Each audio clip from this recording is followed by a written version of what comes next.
The summer of 1885 brought unrelenting drought to Montana Territory, turning the normally vibrant Clearwater Valley into a desperate battleground for dwindling resources. As tensions escalated between settlers and native tribes, the massacre at Wilson's Crossing claimed 37 lives in a single blood-soaked dawn. But one woman escaped the slaughter, fleeing into the rugged Bitterroot Mountains with nothing but the clothes on her back and a fierce will to survive.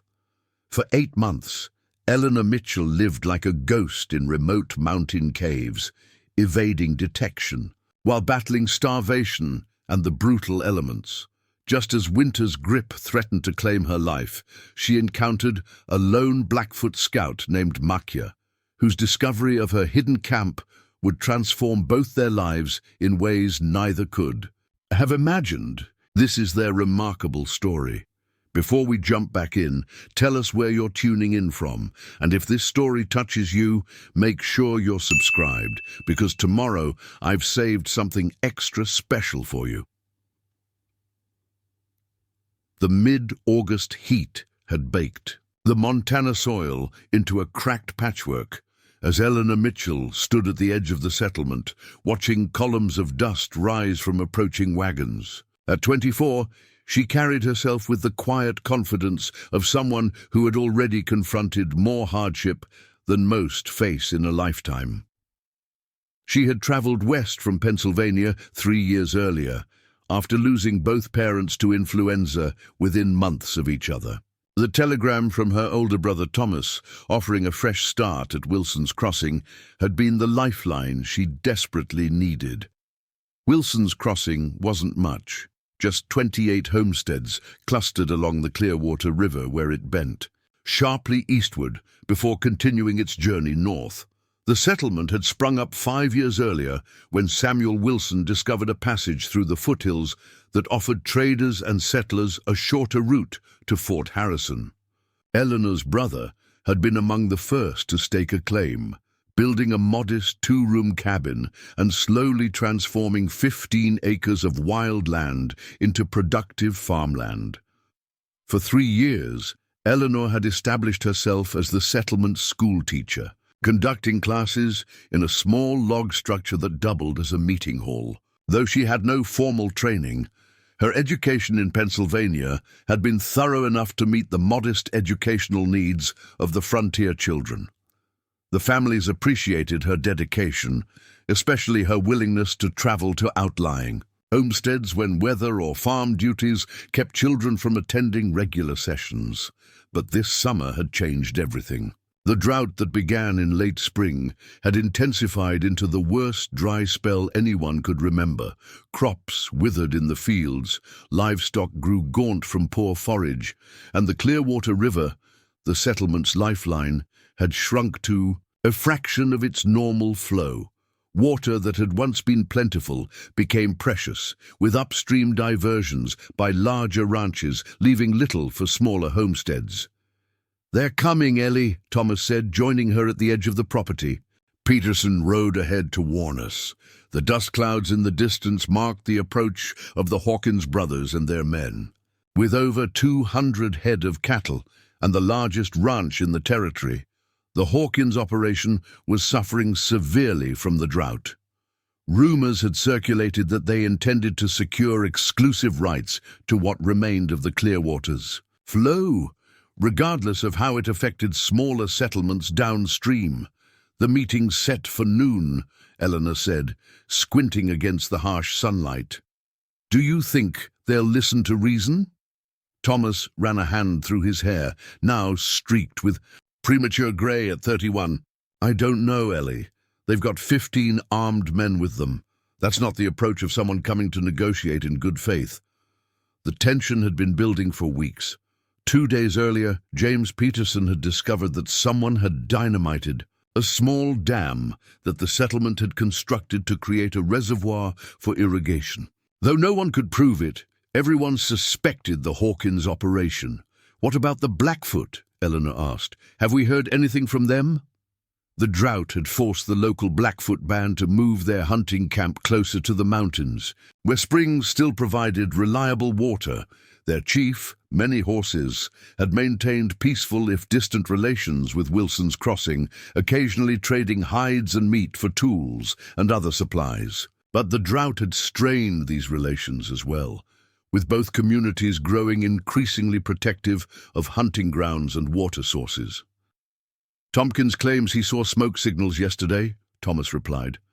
"But who knows what that means? The Blackfoot have their own problems right now." As the wagons drew closer, Eleanor could make out the figures of men on horseback flanking them, rifles clearly visible across their laps. A cold fear settled in her stomach. This wasn't going to be a negotiation. It felt more like an invasion. "Get inside, Ellie," Thomas said firmly. "I don't want you at this meeting." Eleanor bristled. "I'm not a child, Thomas. I've dealt with the Hawkins brothers before when they tried to intimidate the school board last year. Someone needs to keep." Level heads prevailing. Her brother's expression softened slightly. "That's precisely why I need you inside. If things go badly, someone has to warn the families on the north side." He lowered his voice. "There's a loaded Henry rifle under my bed. If you hear shooting, don't hesitate." Before she could protest further, the settlement's bell began to ring, the signal for all residents to gather. Thomas squeezed her shoulder once, then strode toward the meeting hall, his back straight, but his right hand resting near the revolver on his hip. Eleanor watched him go, fighting the urge to follow immediately. Instead, she ducked into the cabin and retrieved the rifle her brother had mentioned. Checking that it was indeed loaded, she placed it near the front window, where she could reach it quickly, then filled a canteen with water from their precious stored supply. Something in the atmosphere today felt different, more dangerous than previous confrontations. Better to be prepared. Through the window, she watched as men from throughout the settlement converged on the meeting hall. Women and children remained. Indoors, faces occasionally appearing at windows before being pulled back by cautious hands. The Hawkins party had stopped at the edge of the settlement, their wagons forming a loose semicircle. Eleanor counted 17 men, more than Thomas had estimated, and nearly twice the number of adult men in Wilson's Crossing. She was about to head to the meeting when movement at the edge of her vision caught her attention. To the north, where the foothills of the Bitterroot Mountains began their ascent, a small group of riders appeared briefly before disappearing into a stand of drought-stunted cottonwoods. They hadn't been from the settlement or the Hawkins group.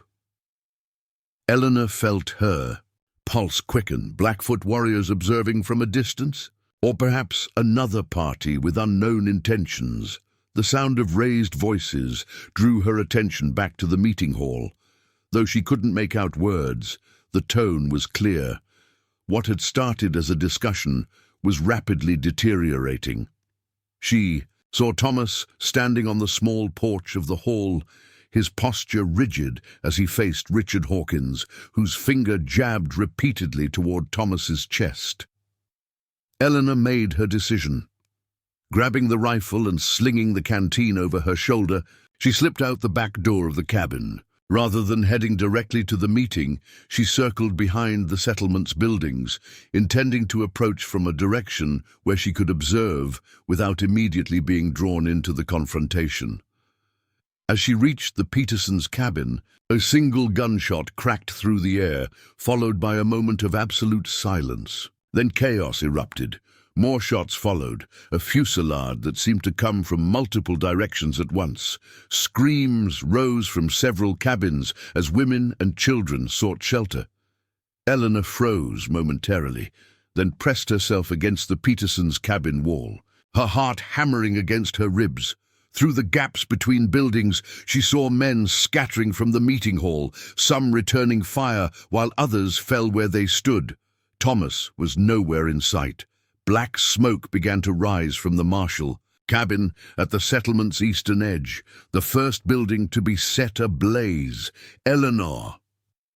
Martha Peterson appeared at her back door, face white with terror. A small child clutched to her chest, and two more huddled behind her skirts. "Come inside! Quickly!" She was about to comply when movement on the ridge above the settlement caught her eye. Riders, at least a dozen, were descending rapidly toward Wilson's Crossing from the north. In the chaos, no one else seemed to have noticed this new threat. "The ridge!" Eleanor shouted, pointing. "There are more coming!" Martha's eyes widened as she spotted the approaching riders. "Dear God," she whispered, "they're Blackfoot." The realization hit Eleanor like a physical blow.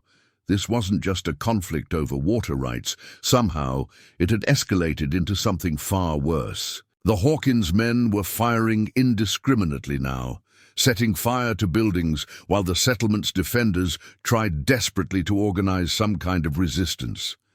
"The river caves," Martha said urgently, pushing her oldest child, a boy of 7, toward Eleanor.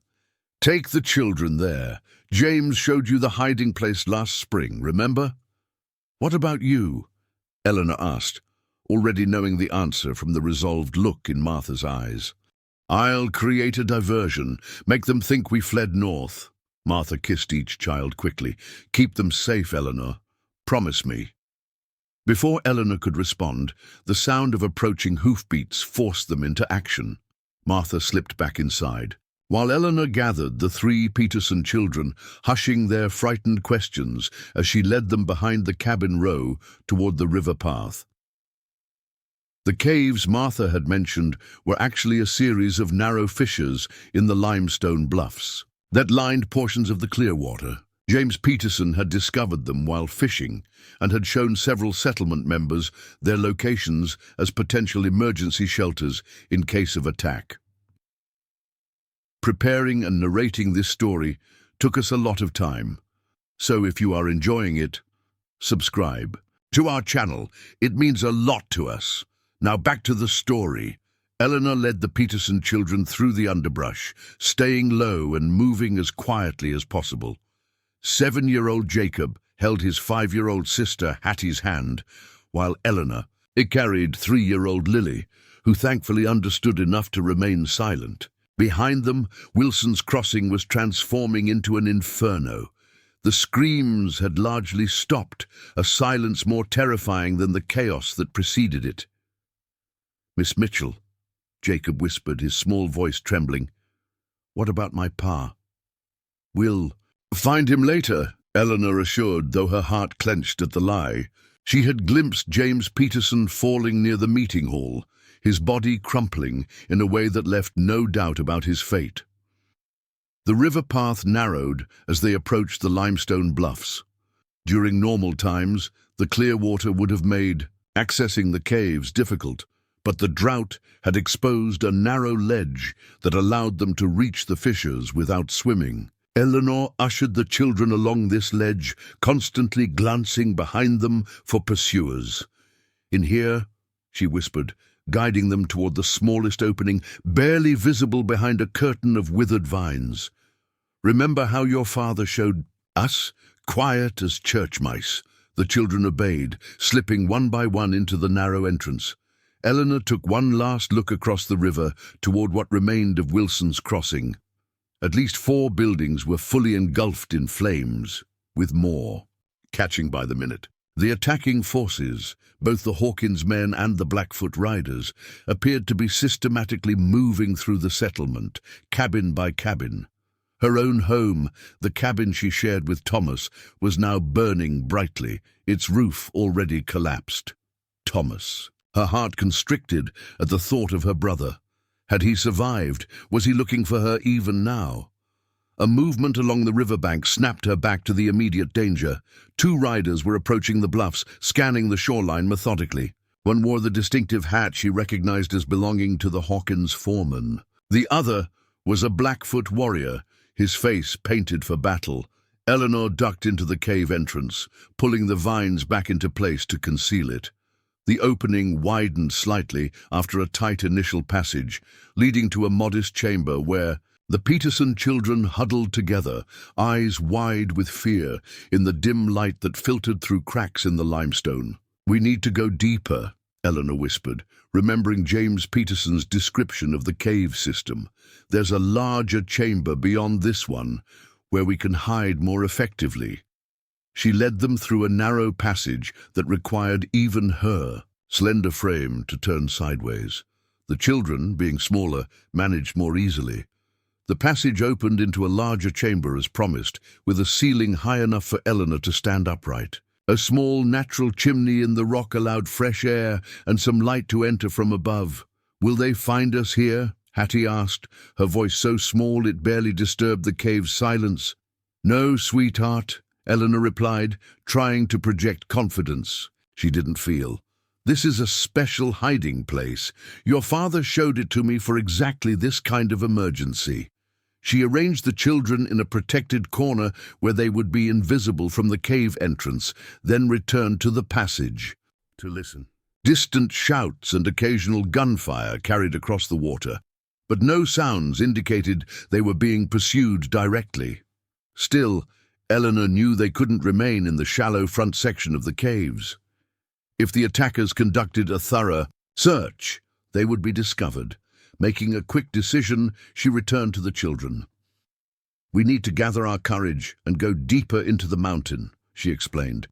"Jacob, can you carry Lily for a while? I need to lead the way with the rifle." The boy nodded solemnly, accepting his sister from Eleanor's arms with the gravity of someone much older. Eleanor retrieved the Henry rifle she had propped against the wall and slung the canteen securely over her shoulder. "Stay close behind. Me," she instructed. "If I tell you to stop or be quiet, you must obey instantly. Our lives depend on it." James Peterson had mentioned that the caves extended some distance into the bluffs, with multiple chambers and passages. What he hadn't told Eleanor, perhaps because he didn't know himself, was just how extensive the system was.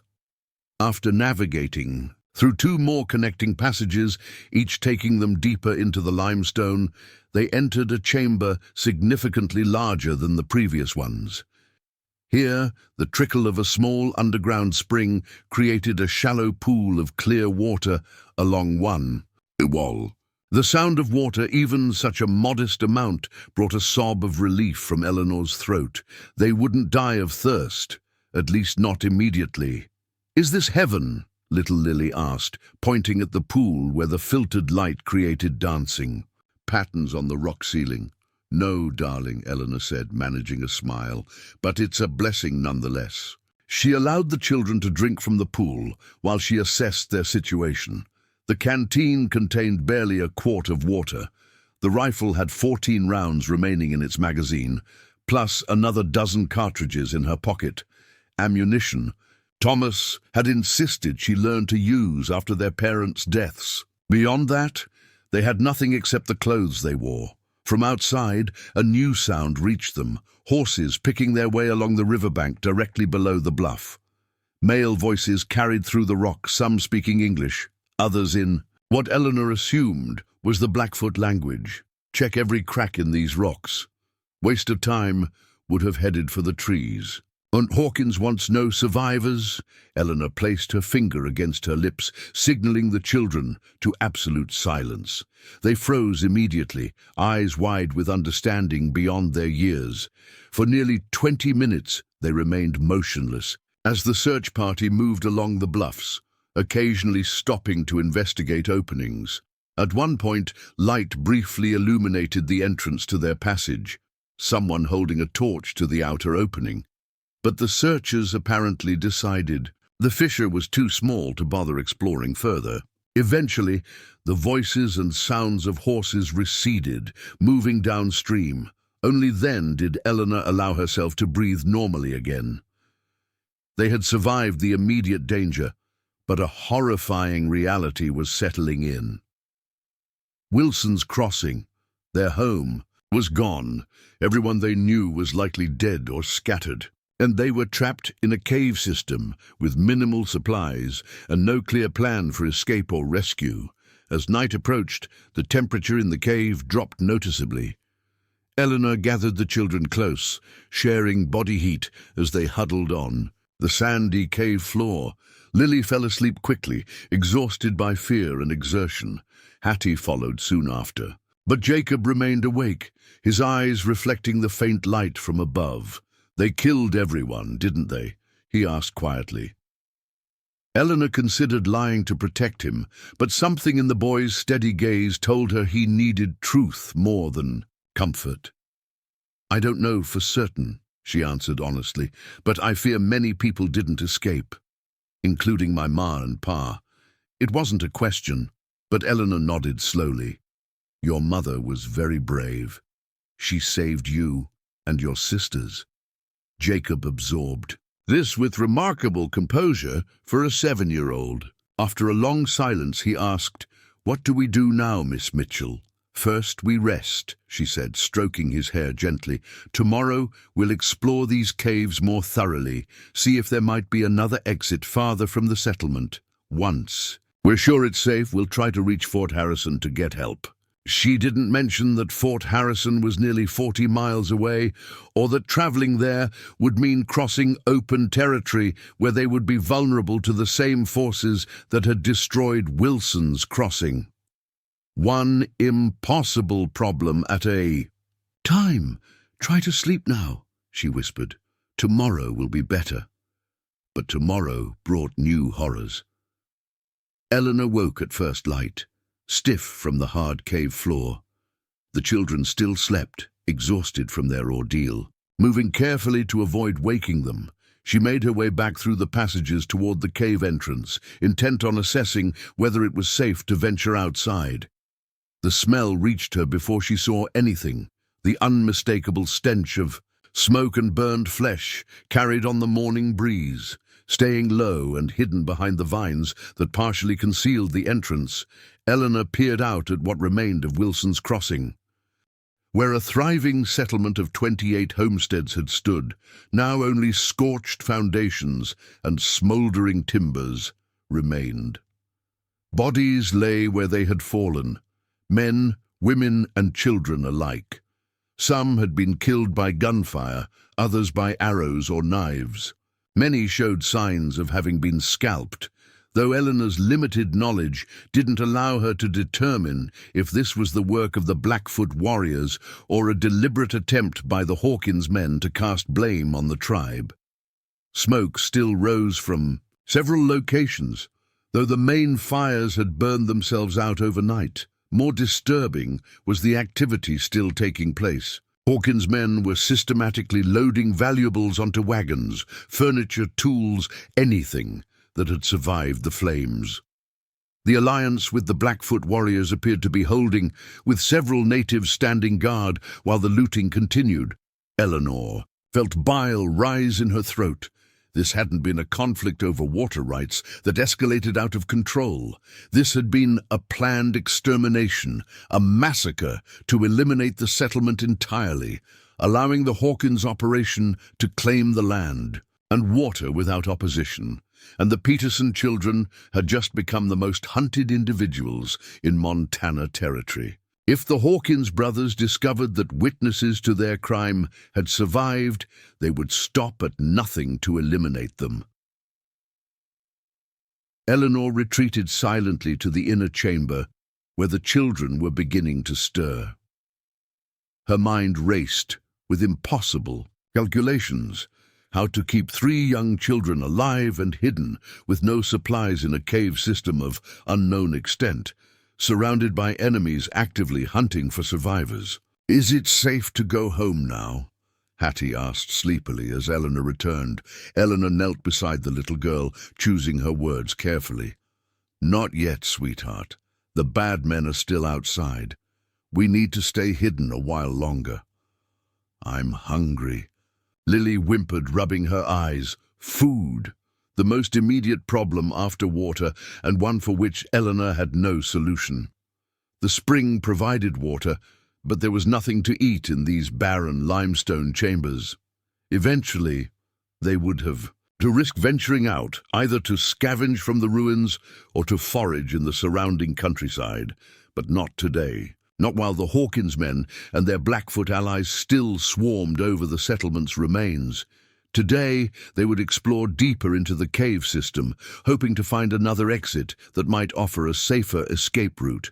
"Let's play an exploring game," Eleanor suggested, forcing brightness into her voice. These caves might be much bigger than we thought. Perhaps there are wonderful things to discover deeper inside. Jacob gave her a look that suggested he wasn't fooled by this transparent attempt to distract his sisters, but he played along. Like pirate treasure?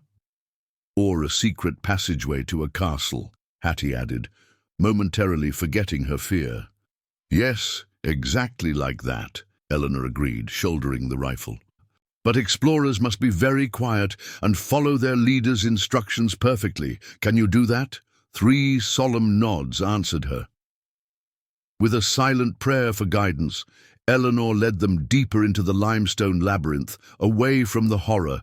Behind them and into an uncertain darkness ahead, days blended together in the darkness of the cave system. Eleanor had lost precise count, but she estimated they had been hiding for nearly 2 weeks. Their exploration had revealed a network of chambers and passages far more extensive than James Peterson had ever mentioned.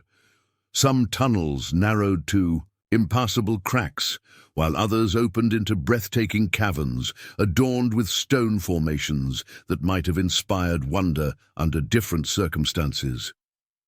The children had adapted to their underground existence with remarkable resilience. Jacob had appointed himself Eleanor's second-in-command, taking responsibility for maintaining their small camp near the spring and looking after his sisters, while Eleanor made cautious forays to the cave entrance. Hattie had developed an elaborate fantasy about the cave being an enchanted kingdom, a story that helped distract Lily from their increasingly desperate situation. Food had become their most critical problem. The small supply Eleanor had managed to scavenge on her 3rd night, charred potatoes and half-burned cornmeal from the ruins of the settlement's storage shed, had been exhausted days ago. Since then, they had subsisted on whatever Eleanor could gather during brief nighttime excursions: wild onions, service berries, and once, a rabbit she had managed to kill with a thrown rock when it ventured too close to her hiding spot. It wasn't enough. The children were growing noticeably thinner, their faces taking on a hollow look that frightened Eleanor more than the armed men who still periodically patrolled the area. She herself had begun rationing her portions to ensure the children received more, but the strategy was merely delaying the inevitable. Soon they would have to risk a more substantial expedition outside, perhaps even an attempt to reach Fort Harrison, regardless of the danger. Miss Mitchell? Jacob's voice echoed slightly in the chamber as he approached from the spring pool where he'd been filling their canteen. I think I found something. Eleanor looked up from where she sat mending Lily's torn dress with a bone needle she had fashioned from a rabbit rib. What is it, Jacob? There's a passage behind the pool. It was hard to see before, but the water level has dropped a little. His eyes shone with excitement, the first she had seen from him since their ordeal began. I think it might go all the way through the bluff. Hope fluttered in Eleanor's chest, quickly tempered by caution. Did you explore it at all? Jacob shook his head. I remembered your rule about not going anywhere alone, but I did throw a stone down the passage and heard it splash in water that sounded farther away than our pool. Eleanor set aside her mending. Let's investigate together. Girls, she called to Hattie and Lily, who were playing a quiet game with pebbles. Come along, we're going exploring. The passage Jacob had discovered was indeed difficult to spot, a narrow opening partially concealed behind a limestone column. At the edge of their spring pool, Eleanor had to wade knee-deep in the cool water to reach it. Holding a makeshift torch crafted from a pitch-soaked stick, she peered into the opening. It's tight, but I think we can manage, she murmured, more to herself than to the children. Jacob, I'll go first. If I call back that it's safe, you follow with Lily. Hattie comes last. The passage proved to be a natural water channel, worn smooth by centuries of flow. In several places, Eleanor had to turn sideways to squeeze through, the torch held awkwardly above her head to avoid extinguishing it. The children, with their smaller frames, would have an easier time. After about 30 feet of claustrophobic crawling, the passage suddenly widened, opening into a chamber unlike any they had discovered so far. Eleanor gasped as her torch illuminated the space. This cavern was significantly larger than their living chamber, with a high, domed ceiling. But what caught her attention immediately was the far wall, or rather, the absence of one. Instead, a jagged opening revealed daylight and what appeared to be a view of trees and sky. "Jacob!" she called back excitedly. "Bring the girls through carefully!" While waiting for the children, Eleanor approached the opening with cautious steps. It wasn't as large as it had first appeared, perhaps 4 feet high and 3 feet wide, but it was unquestionably an exit from the cave system. Beyond it lay a steep, rocky slope descending to a small canyon that she didn't recognize. This wasn't the riverside bluff where they had entered the caves. They must have traversed clear through the limestone ridge to emerge on the opposite side. By the time the children joined her, Eleanor had already begun forming a plan. This hidden exit provided an opportunity they desperately needed. A way to leave the caves unseen by any watchers at the settlement ruins. "Is that outside?" Hattie asked, her eyes wide at the sight of sunlight. "Yes," Eleanor confirmed, "but not the same outside where we came in. I think we've traveled all the way through the bluff." Jacob approached the opening, peering out cautiously.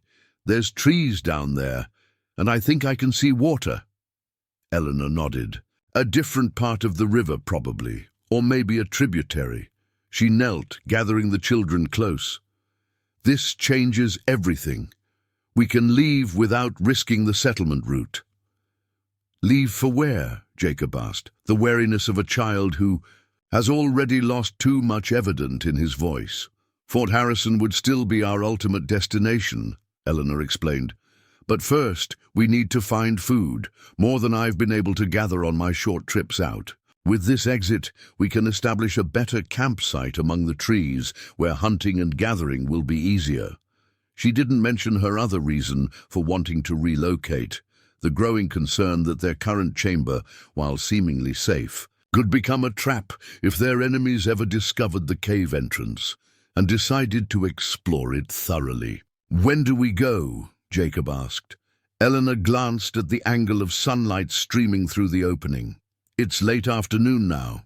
We'll wait until dusk, then make our way down to those trees. We can travel a short distance before dark, find a sheltered spot to rest, and continue at first light." The children accepted this plan with the solemn trust that still amazed Eleanor. None complained about leaving the relative security of their cave, despite the fears such a change must inspire. Their faith in her leadership was both heartwarming and terrifying. What if she led them to greater danger rather than safety? They spent the remaining daylight hours gathering their meager possessions: the canteen, the Henry rifle with its precious ammunition, the bone needles Eleanor had crafted, a small pouch of salt recovered from the settlement ruins, and the rabbit skin they had been using as a pillow for Lily. Everything else they would leave behind, as the sunlight fading from their exit hole took on the golden hue of approaching sunset. Eleanor led them through, emerging onto a narrow ledge overlooking the canyon. The fresh air, truly fresh, not the damp, mineral-scented air of the caves, almost made her dizzy. Above them stretched an open sky painted in dramatic orange and purple hues. Below, perhaps 100 feet down a steep but navigable slope, a stand of ponderosa pines offered the promise of shelter. "Stay close to the rock face," Eleanor instructed, helping Lily out of the cave opening. "Jacob, you go next, then Hattie. I'll bring up the rear." The descent proved more challenging than it had appeared from above. Loose shale made footing treacherous, and in several places they had to backtrack to find a safer route down. By the time they reached the tree line, dusk had deepened into early darkness, the first stars appearing overhead. Under the pines, Eleanor quickly identified a suitable campsite, a small depression surrounded by dense undergrowth that would conceal them from casual observation. More importantly, her experienced eye noted signs of animal trails nearby, and the distant sound of running water promised a stream or creek within reasonable distance. "We'll sleep here tonight," she told the exhausted children, helping them settle onto a soft bed of pine needles. "Tomorrow, we'll find water and food." For the first time in 2 weeks, they slept under the open sky, the scattered stars visible through gaps in the pine branches. Despite the inherent dangers of their exposed position, Eleanor found herself sleeping more soundly than she had in the caves, as if her body recognized they had taken their first step toward genuine escape. Dawn woke them with dew-dampened clothes, but refreshed spirits. Even Lily, the most fragile of the children, seemed energized by their new surroundings. The forest offered a sense of life and possibility that the caves, for all their security, had lacked. Eleanor's first priority was water. Following the sound she'd noted the previous evening, she led them a quarter-mile through the trees to discover a small but vigorous creek tumbling down the canyon. Clean, cold, and swift-flowing, it promised not only drinking water but potentially fish as well. "Can we drink it, Miss Mitchell?" Hattie asked, eyeing the sparkling water with undisguised longing. "Yes, but carefully," Eleanor cautioned. "Cup your hands and drink slowly. Too much at once might upset your stomach." While the children refreshed themselves, Eleanor surveyed their surroundings more thoroughly. The creek appeared to flow roughly eastward, away from the direction of Wilson's. Crossing. Following it would likely lead them further from the settlement ruins rather than back toward danger. A promising sign. The canyon itself provided excellent concealment, with steep walls rising on either side and dense vegetation throughout. If they stayed within this natural corridor, they could travel some distance with minimal risk of detection from the ridgelines above. As for food, the forest immediately demonstrated its bounty. Within sight of the creek, Eleanor identified serviceberry, bushes heavy with fruit, wild onions growing near the water's edge, and pine trees whose inner bark could be harvested as a starchy supplement to their diet. With patient observation, she spotted signs of rabbit and squirrel activity that suggested hunting possibilities. "We'll stay here today and tomorrow," she decided, returning to where the children sat by the creek. "We need to regain some strength before attempting a longer journey. Are we safe here?" Jacob asked, his young eyes scanning the canyon walls with a vigilance no child should have to maintain. "Safer than we were," Eleanor answered honestly. "The trees hide us from above, and I don't think anyone from the settlement would venture this far into the canyon. It's going in the wrong direction from their perspective." For 2 days, they remained in the vicinity of their Pine Grove camp, gradually recovering their strength. Eleanor fashioned crude fishing lines from her dress threads and bone hooks, managing to catch several small trout from deeper pools in the creek. The service berries, while tart, provided essential nutrients, and she even discovered a patch of wild turnips that, when roasted in their small fire, offered substantial sustenance. The children's hollow cheeks began to fill out slightly, and their energy returned in bursts that sometimes required Eleanor to remind them to stay quiet and close to camp. She used these days to further assess their situation and plan their next move. Fort Harrison remained their logical destination, but Eleanor now realized they were on the wrong side of the Bitterroot Mountains to reach it directly.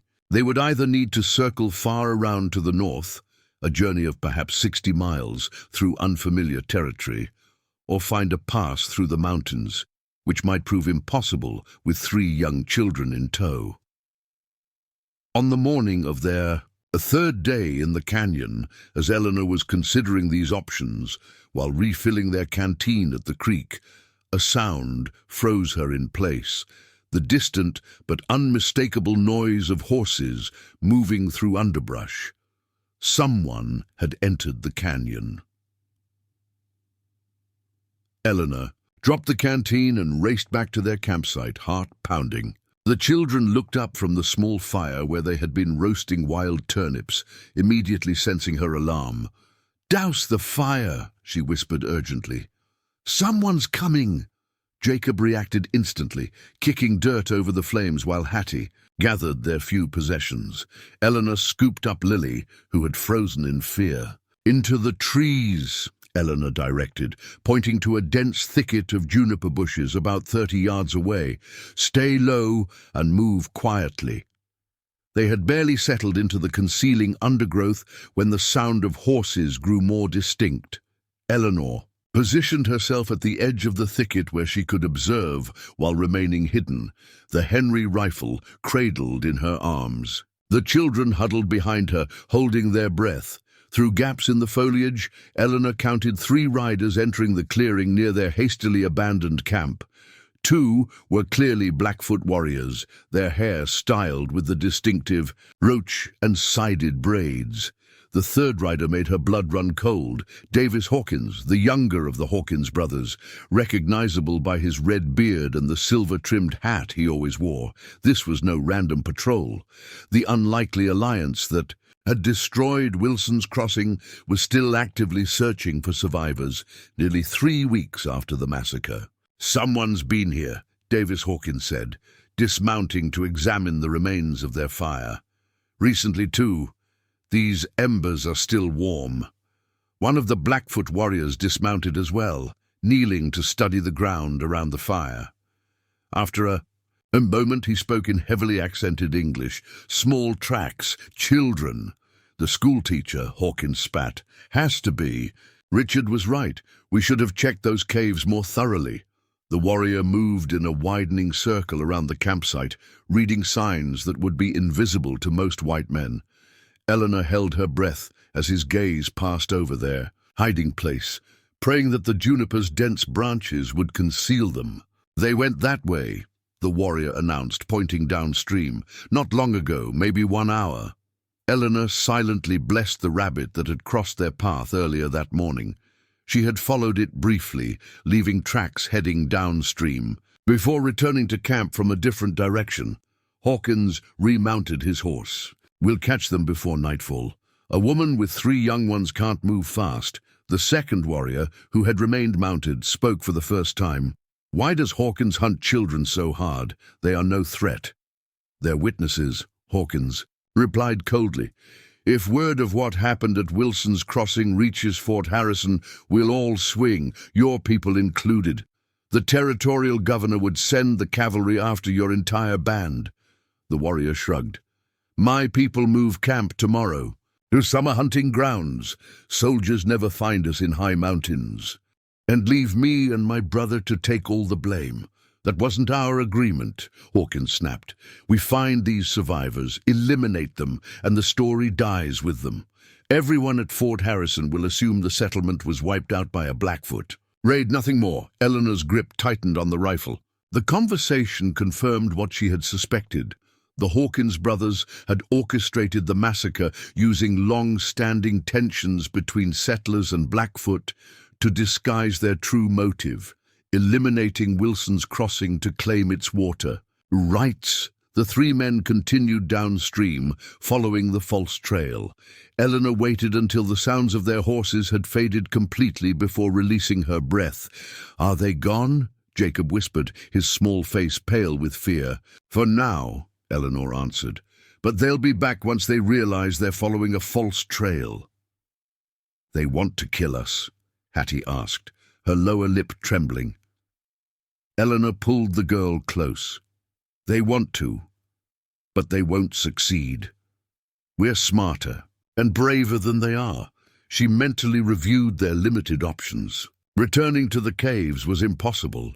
The entrance was too close to the settlement ruins, where Hawkins' men likely maintained a presence. Continuing downstream would eventually lead them to more open country, where they would be easily spotted. Their only viable option was to head deeper into the canyon, perhaps finding a route up to the ridgeline, where they might locate a mountain pass. "We need to move quickly," she told the children. "Gather everything and stay close together." They abandoned their campsite, heading upstream against the creek's current. Eleanor deliberately chose a route that would leave minimal traces, moving over rock where possible, using the creek itself for short distances. After a mile of careful travel, she spotted what she was looking for, a game trail ascending the steep canyon wall toward the ridgeline. "This is our path," she announced, pointing to the narrow trail. "It will be a difficult climb, but it takes us away from where those men are searching." The ascent proved brutally challenging. What appeared manageable to deer and mountain goats was treacherous for human feet, especially those of exhausted children. Twice, Hattie slipped on loose shale, saved from falling only by Eleanor's quick reflexes. Lily had to be carried for much of the way, her small legs unable to navigate the steeper sections. Jacob, displaying resilience beyond his years, took the lead on easier stretches, finding secure footholds and helping his sisters. By mid-afternoon, they had climbed perhaps halfway up the canyon wall, reaching a natural terrace where stunted pines provided some shelter. "We'll rest here," Eleanor decided, noting the children's flagging energy, "and watch the canyon below for any sign of pursuit." From their elevated position, they had a commanding view of the creek and surrounding terrain. About a mile downstream, movement caught Eleanor's eye, the three riders returning, clearly frustrated at having lost the trail. "Will they find us?" Jacob asked, watching the distant figures with wary eyes. "Not easily," Eleanor assured him. "We've left almost no tracks on the rocks, and they're unlikely to imagine we'd attempt such a difficult climb with young children." Yet as she watched, the Blackfoot tracker dismounted again, examining the area where they had begun their ascent. After a brief discussion with his companions, he pointed up toward the game trail, directly toward their position.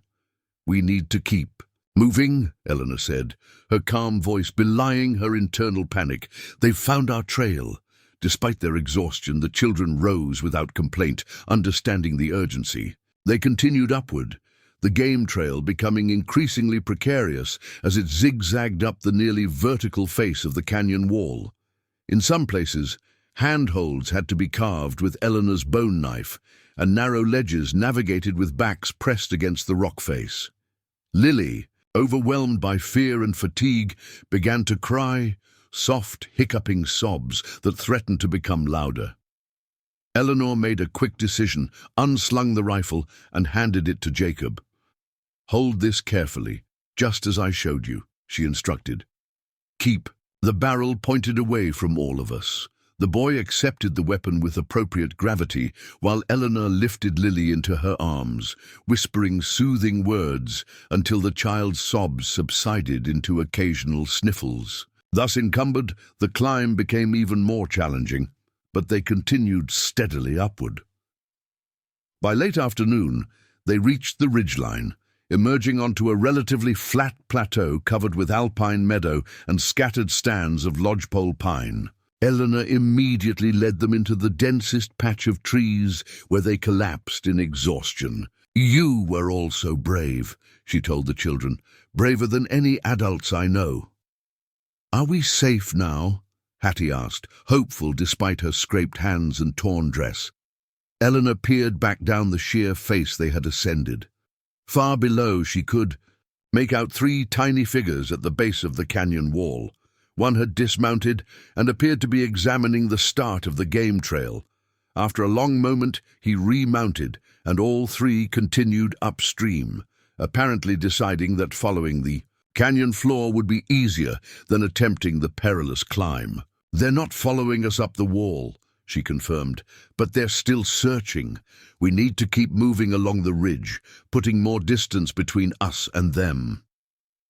Despite their fatigue, they managed another mile along the ridgeline before dusk made further travel too dangerous. Eleanor found a sheltered depression surrounded by dense undergrowth. Not ideal, but the best concealment available in the open alpine terrain. "No fire tonight," she warned, as they settled into their makeshift camp. "It would be visible for miles." The night brought bitter cold at this elevation. They huddled together for warmth, the single rabbit skin pitifully inadequate against the mountain chill. Eleanor kept watch most of the night, allowing herself only brief intervals of restless sleep. By dawn, all four were shivering uncontrollably, their breath forming small clouds in the frigid air. As soon as there was enough light to travel safely, Eleanor roused the children. Their situation was becoming critical. Without food, proper shelter or warmer clothing, they couldn't survive long in this alpine environment, especially with nights this cold. Yet descending back into the canyon wasn't an option with Hawkins and his Blackfoot allies still hunting them. "We need to find a pass through these mountains," she told Jacob as they shouldered their meager possessions. "From the highest point of this ridge, we should be able to see which direction offers the best route." The ridgeline rose gradually toward what appeared to be a significant peak about 2 miles distant. Eleanor set a deliberate pace, concerned about the children's increasing weakness. None had eaten since yesterday morning's meager meal of service berries and pine nuts. Their water was running low as well, the canteen less than half full, with no obvious water sources on the dry ridgeline. By mid-morning, they reached the base of the peak Eleanor had identified. From here, the view was expansive, revealing the true scale of their predicament. To the west lay the canyon they had ascended, beyond which the terrain eventually flattened toward Wilson's Crossing. To the east stretched the main body of the Bitterroot Mountains, a formidable barrier of jagged peaks and deep valleys that separated them from Fort Harrison and safety. "Look!" Hattie suddenly exclaimed, pointing northeast. "Smoke!" Eleanor followed her gesture, spotting a thin column of smoke rising from a valley perhaps 5 miles distant. Her initial reaction was caution. It could be another Hawkins camp or even a larger Blackfoot encampment. But they desperately needed help, and the location was far enough from Wilson's Crossing that news of the massacre might not have reached there yet. "It could be a trapper's cabin or a small homestead," she said, studying the smoke thoughtfully. "Someone who might help us." "Or more bad men," Jacob pointed out, showing wisdom beyond his years. Eleanor nodded, acknowledging his concern. "We'll approach carefully, observe before making contact." Their path down from the ridgeline into the northeastern valley proved significantly easier than their ascent had been. A natural slope of scree and alpine meadow allowed them to descend at a reasonable pace, though Eleanor maintained vigilant watch for any sign of their pursuers along the canyon floor below. By early afternoon, they had reached the lower elevation of the valley, where a small stream provided welcome relief for their thirst. The smoke was still visible, now appearing to rise from a location near where the valley narrowed between 2 forested hillsides. "We'll follow the stream," Eleanor decided. "It likely leads past whoever has made that fire." As they moved downstream, signs of human presence became more evident. Occasional boot prints in the mud near the bank, a freshly cut tree stump, and finally a crude trail running parallel to the water. Eleanor's caution increased with each sign, her hand never straying far from the Henry rifle.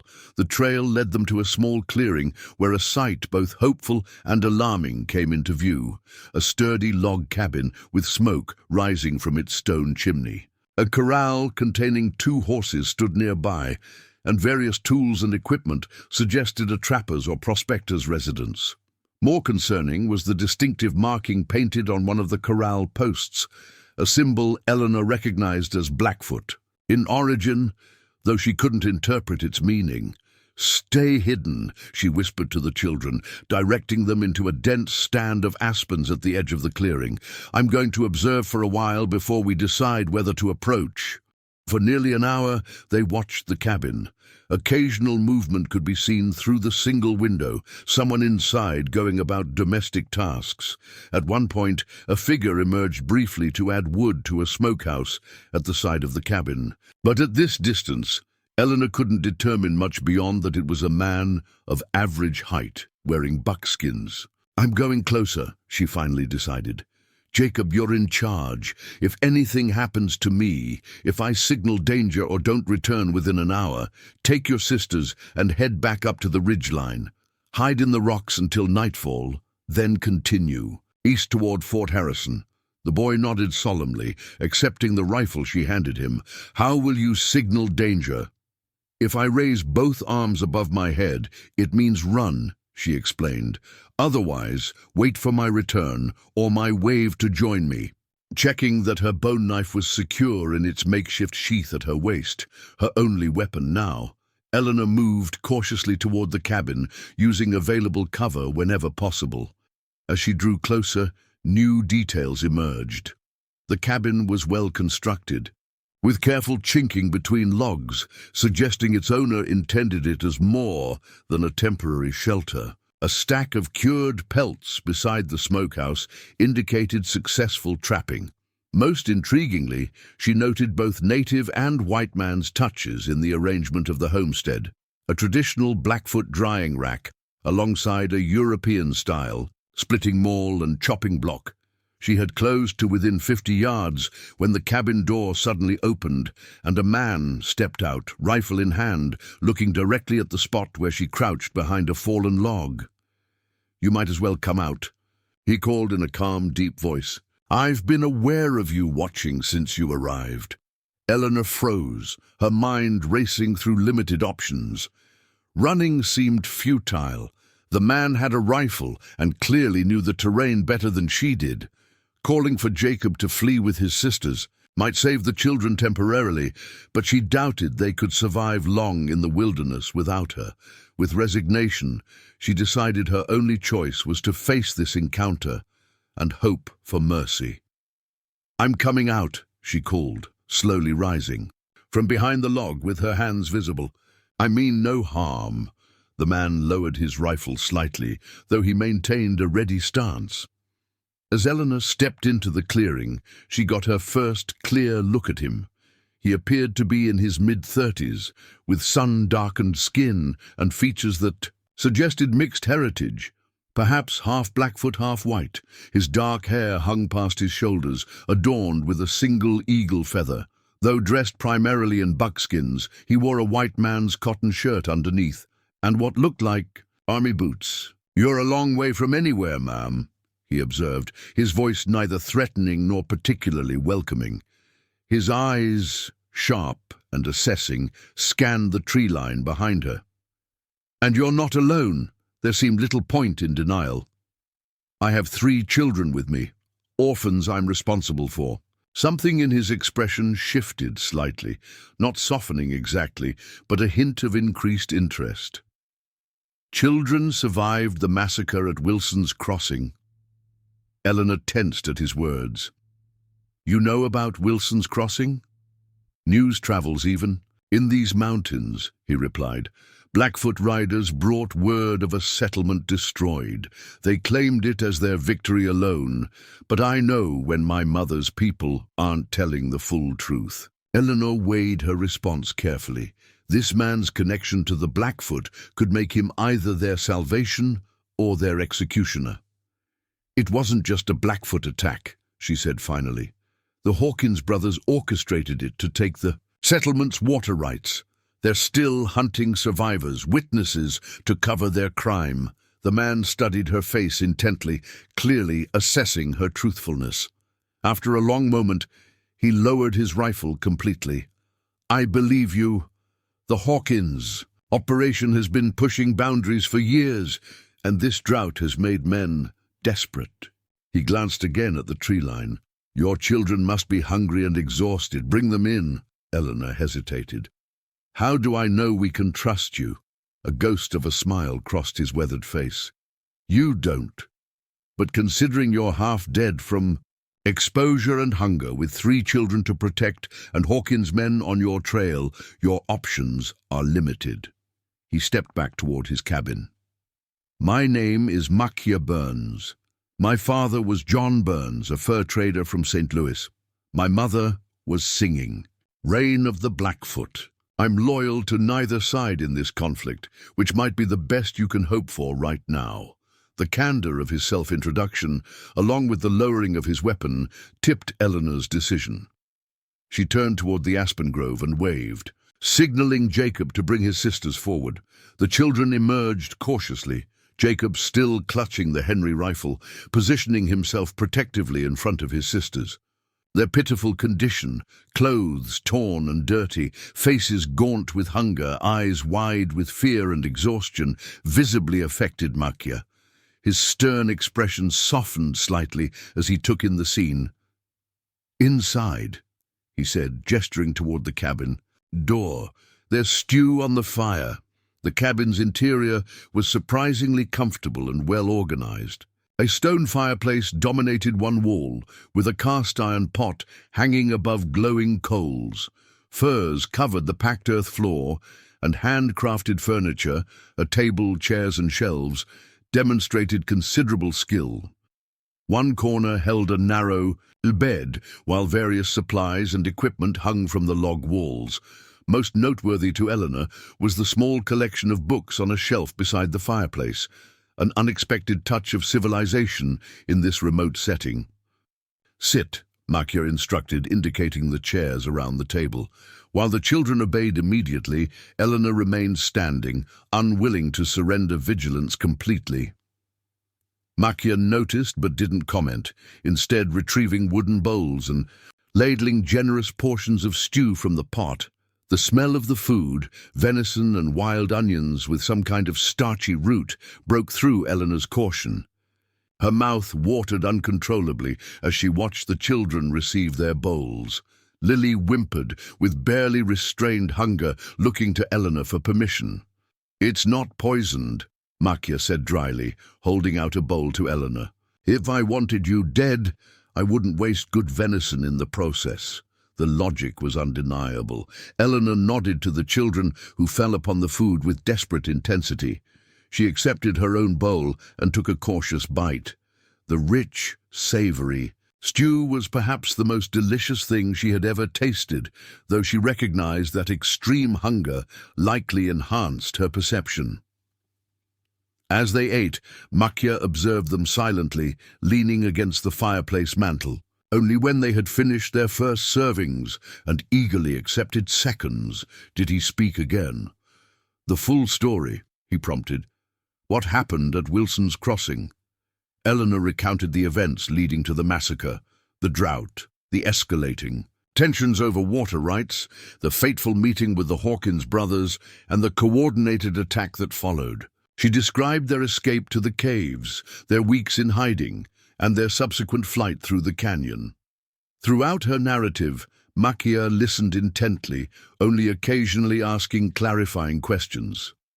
"And these children?" he inquired. When she had finished, "None are yours by blood." "No," Eleanor acknowledged. "Jacob, Hattie, and Lily Peterson. Their parents died in the massacre. I was their teacher at the settlement." Makia's gaze moved to Jacob, who had remained alert despite his fatigue, the Henry rifle still within easy reach. "You've done well protecting your sisters, young warrior," he said, a note of respect in his voice. The boy straightened slightly at the acknowledgement. "Miss Mitchell did most of it. She knows how to find food and water, and she kept us hidden. A woman of many skills," Makia observed, turning his attention back to Eleanor, "including tracking, evading pursuit, and keeping 3 children alive. In the wilderness for weeks, uncommon abilities for a schoolteacher." Eleanor met his questioning gaze steadily. "My father was a frontiersman before he settled in Pennsylvania. He believed daughters should learn the same survival skills as sons." Makia nodded, seeming satisfied with this explanation. "You're fortunate he thought that way." He moved to the cabin's single window, peering out at the gathering dusk. "Night's coming. You'll stay here until morning at least." The statement wasn't quite a request, but wasn't delivered as an order either, leaving Eleanor room to object if she chose. But exhaustion and practicality overrode any lingering suspicion. They needed shelter, and the cabin offered safety they hadn't known for weeks. "Thank you," she said simply. Makia began rearranging the cabin's interior for sleeping arrangements. He dragged a bearskin and several blankets from a storage chest, creating pallets near the fire. "The children can sleep here. You can take the bed. We'll manage on the floor," Eleanor insisted. "We've been sleeping on rock and dirt for weeks." A flicker of what might have been respect crossed Machia's features. "As you wish." With full stomachs and the security of solid walls around them, the children succumbed to sleep almost immediately. Eleanor, despite her bone-deep fatigue, forced herself to remain awake, watching as Machia moved quietly around the cabin, securing the door and banking the fire for the night. "You should rest," he said, noticing her vigilance. "If Hawkins and his Blackfoot allies were close enough to be a threat tonight, I would know already." "How can you be so certain?" Eleanor challenged. Softly, Machia settled into a chair, stretching his long legs toward the fire. "This valley has been my home for 7 years. I know every approach, every game trail, every place where a horse might pass. I have trip lines and signaling systems that would alert me to any intrusion." He gestured toward a complicated arrangement of antlers hanging near the door. "And I have allies of my own. Among the Blackfoot?" Eleanor kept her voice neutral, though the question carried obvious implications. "Some," Machia acknowledged, "but not all Blackfoot bands think alike, just as not all white settlements share the same interests. My mother's family belongs to the Small Robes Band, traditional rivals to the Blood Band that allied with Hawkins." This information stirred a memory from Eleanor's narrative. "The Blackfoot warrior who was tracking us, he mentioned his people were moving to summer hunting grounds." Machia nodded. "The Blood Band always moves to the high country when the moon is full in late spring. It's one of the few predictable things about them." He studied her thoughtfully. "That knowledge might be useful in planning your next move." "Our next move remains Fort Harrison," Eleanor stated firmly. "Those responsible for the massacre need to be held accountable, and the children deserve the protection of the law." "The law," Machia repeated, a hint of skepticism in his tone. "You have a touching faith in territorial justice, Miss Mitchell." "Eleanor," she corrected automatically, "and it's not about faith. It's about obligation. If no one speaks for the murdered families of Wilson's Crossing, the Hawkins brothers win completely." Machia stared into the fire for a long moment before responding. "You're assuming you'll be believed. A lone woman with 3 traumatized children accusing the territory's largest cattle operation of mass murder. The Hawkins brothers have connections in Helena that reach all the way to the governor's office." The harsh reality of his assessment struck Eleanor forcefully. She had been so focused on survival, on reaching Fort Harrison, that she hadn't fully considered the challenges that would await them there. Would anyone believe their account against the powerful Hawkins family? Would the children be separated and placed in distant orphanages, their testimony discredited or suppressed? "What alternative do we have?" she asked finally. Machia rose and moved to a battered trunk in the corner, retrieving a rolled parchment which he spread on the table. It was a hand-drawn map of the territory, far more detailed than any Eleanor had seen before. "Fort Harrison isn't your only option," he said, pointing to their approximate location. "There's a missionary station here, about 40 miles northeast. The priest there, Father Callahan, is a good man with connections to the territorial judge. In Helena, or here," his finger moved southward, "a flathead reservation where you'd find sanctuary, at least temporarily." Eleanor studied the map, noting how Machia had marked not just settlements and geographical features, but also traditional native territories, hunting grounds, and seasonal migration routes. It was the map of someone who moved between worlds, understanding both but fully belonging to neither.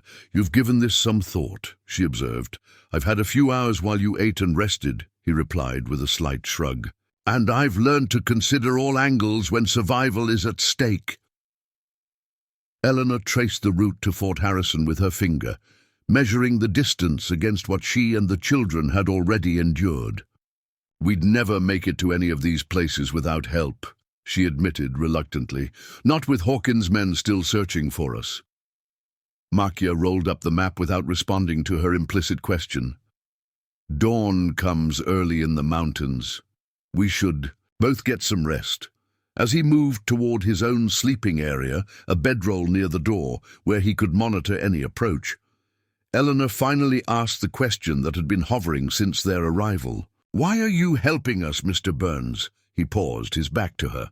"Makia," he corrected. "It means wolf in the Blackfoot tongue." He glanced over his shoulder, his expression unreadable in the dim firelight.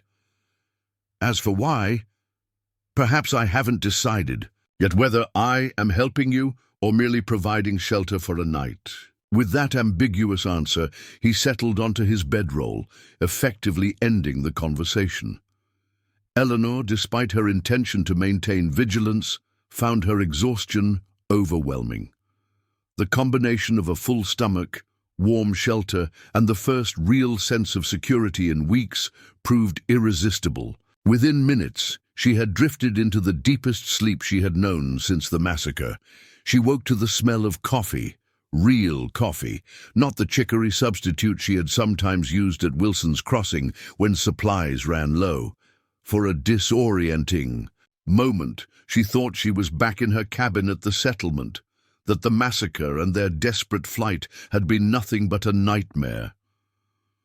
Reality reasserted itself as she opened her eyes to the unfamiliar surroundings of Makia's cabin. The children still slept soundly nearby, but their host was already active, tending the fire and preparing what smelled like cornbread in a cast-iron skillet. "You slept deeply," he observed without turning around. "No nightmares. That's unusual for someone who's seen what you have." Eleanor sat up, running her fingers through her tangled hair in a futile attempt to restore some order. "Exhaustion has some benefits, I suppose." Makia poured coffee into a tin cup and offered it to her. "Drink, then we need to talk. I made my decision during the night." Eleanor accepted the coffee with murmured thanks, savoring the rich aroma before taking a careful sip. Such a small luxury, yet it seemed miraculous after weeks of deprivation. "What decision?" she asked, studying Makia's face for clues to his thinking. Instead of answering immediately, he moved to the window, gazing out at the early morning light, filtering through the pines. "Your situation is more complex than you realize," he said. "Finally, the alliance between Hawkins and the Blood Blackfoot has implications beyond Wilson's Crossing." "What do you mean?" "The territorial governor has been trying to negotiate a new treaty with several Blackfoot bands. The Hawkins brothers have been undermining those efforts, secretly encouraging raids on smaller settlements to justify a military response." Makia turned back to face her. "Wilson's Crossing was sacrificed as part of this strategy. Eliminate a troublesome settlement that was blocking their water claims, blame it on a Blackfoot raid, and use the massacre to push for military action against all Blackfoot in the region." Eleanor set down her coffee cup, the implications sinking in. "So it's not just about water rights or silencing witnesses, it's about manipulating territorial politics." "Power and land," Makia confirmed, "the oldest motives in human history." The children were beginning to stir, Lily rubbing her eyes sleepily, while Jacob immediately scanned the cabin, locating Eleanor before relaxing slightly. Hattie remained curled beneath her blanket, seemingly reluctant to rejoin the waking world. Makia acknowledged the children with a nod before continuing. "I've decided to help you reach Father Callahan at the St. Xavier Mission. He's a man with both principles and connections, someone who can ensure your testimony reaches the right ears in Helena." Relief washed through Eleanor, quickly tempered by practical concerns. "How far is it? The children are still weak, and Hawkins' men 4 days' travel," Makia interrupted. "We'll take my horses. I have a pack horse besides my riding mount. The children can ride while we walk. As for Hawkins' men, they're searching in the wrong direction. Yesterday afternoon I rode out and left false tracks heading northwest, away from both the mission and Fort Harrison." "You did that before deciding to help us?" Eleanor asked, surprised. A hint of amusement crossed Makia's features. "I may not have decided to escort you to the mission, but I had already determined not to turn frightened children over to murderers. The false trail was a prudent precaution, regardless of my final decision. Eleanor studied him with new appreciation. His planning and foresight exceeded anything she could have hoped for in an ally. Why the mission instead of Fort Harrison? 3 reasons, Makia replied, moving to stir the cornbread batter.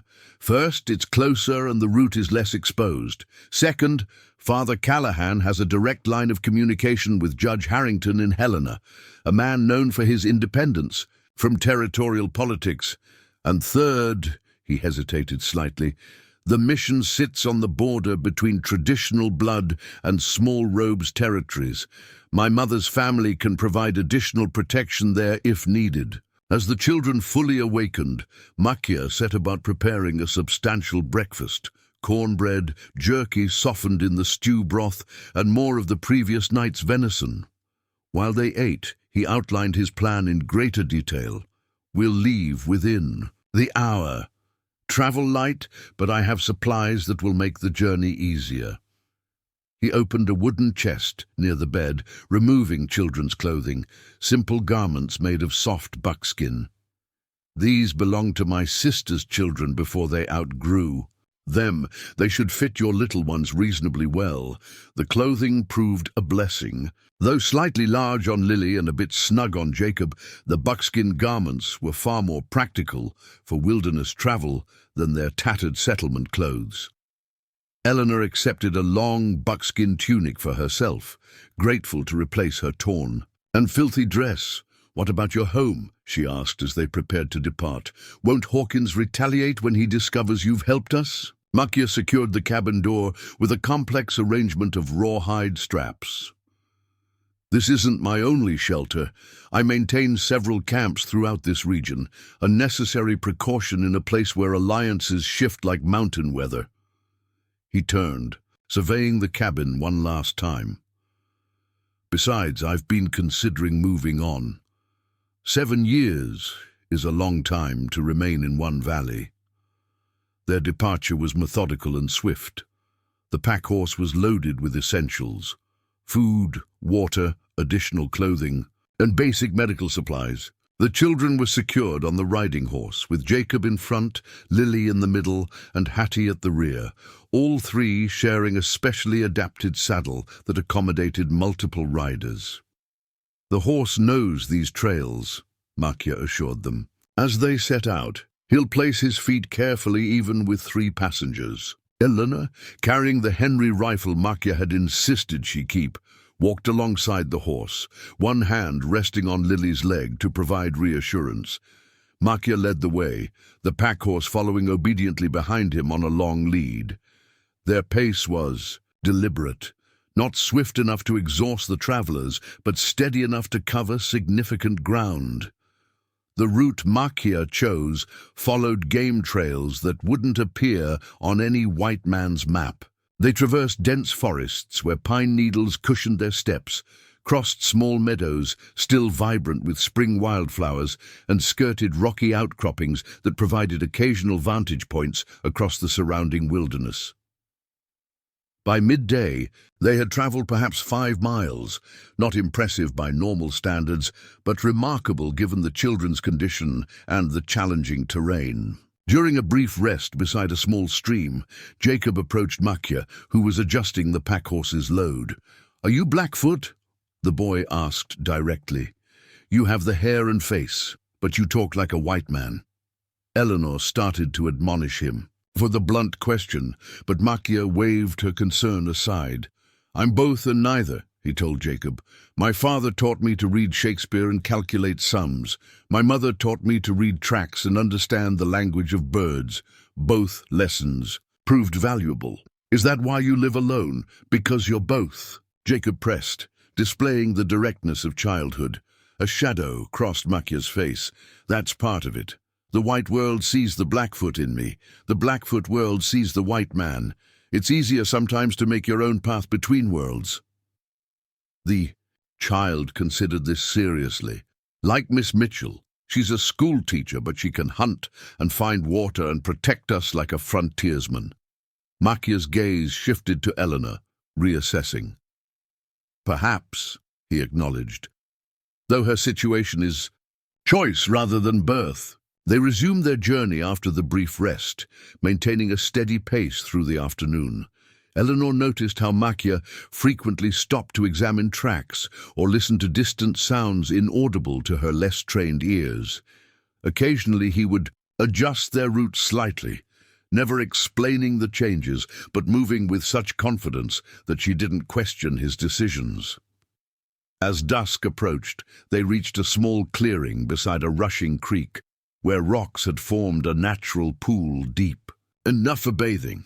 To Eleanor's surprise, a crude shelter already existed at the site, a three-sided lean-to constructed of logs and bark. "One of your other camps?" she asked as Makia began unloading the pack horse. He nodded. "Used it 2 summers ago while trapping. In this valley, it needs some repairs, but it will serve for tonight." While Makia reinforced the shelter and gathered firewood, Eleanor led the children to the pool for their first proper washing in weeks. The water was bracingly cold, but wonderfully refreshing. She helped scrub the younger ones first, then allowed Jacob privacy to wash himself while she supervised the girls' exploration of the shoreline. "Look, Miss Mitchell," Hattie called excitedly, pointing to a cluster of plants growing near the water's edge. "Wild onions, just like the ones you found." "In the canyon," Eleanor smiled at the child's observation. "Very good, Hattie. And over there, see the plants with the broad leaves? Those are wild mint. We can add both to our supper tonight." By the time they returned to camp, Makia had a small fire burning in a stone ring and was preparing a simple meal of cornmeal cakes and smoked venison. The addition of wild onions and mint improved the flavor considerably, making it the most satisfying meal they had enjoyed since before the massacre. As darkness settled over the forest, Makia built up the fire to ward off the mountain chill. The children, clean, fed and exhausted from the day's journey, fell asleep quickly in the shelter, wrapped in blankets from Makia's supplies. Eleanor remained by the fire, watching as their guide performed a meticulous check of their perimeter, setting small triggers that would alert him to any nighttime intrusion. When he finally returned to the fireside, she had questions waiting. "You know these mountains intimately," she observed. "Yet you speak and read English like an educated man. Your father must have been unusual for a fur trader."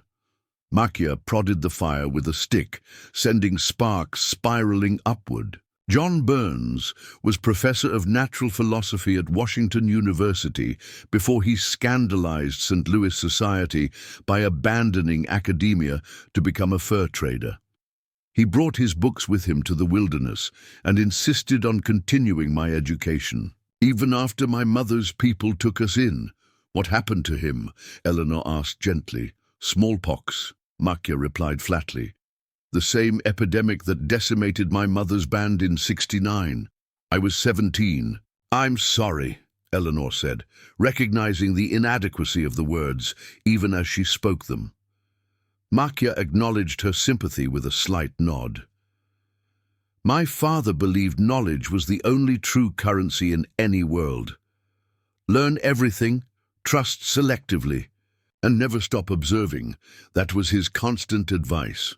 "Sound wisdom," Eleanor agreed. She hesitated, then added, "The children trust you already. Jacob especially seems to have decided you're worth listening to." Children judge on instinct, not appearance or background, a valuable skill many adults lose. Makia glanced toward the shelter where the young ones slept. "The boy has potential. He processes information quickly and notices details. The girls, too, in their way. The little one, Lily, watches everything with those wide eyes, absorbing more than she speaks." "They've been through so much," Eleanor said softly. "As have you," Makia pointed out. "Yet you maintain their education even while fleeing for your lives. I noticed you teaching the plants, encouraging observation." Eleanor smiled faintly. "Teaching becomes a habit. Besides, knowledge is survival, as your father understood.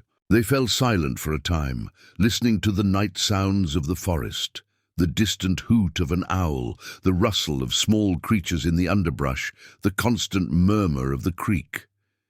It was Makia who eventually broke the contemplative quiet. "We should reach the eastern ridge by tomorrow evening," he said.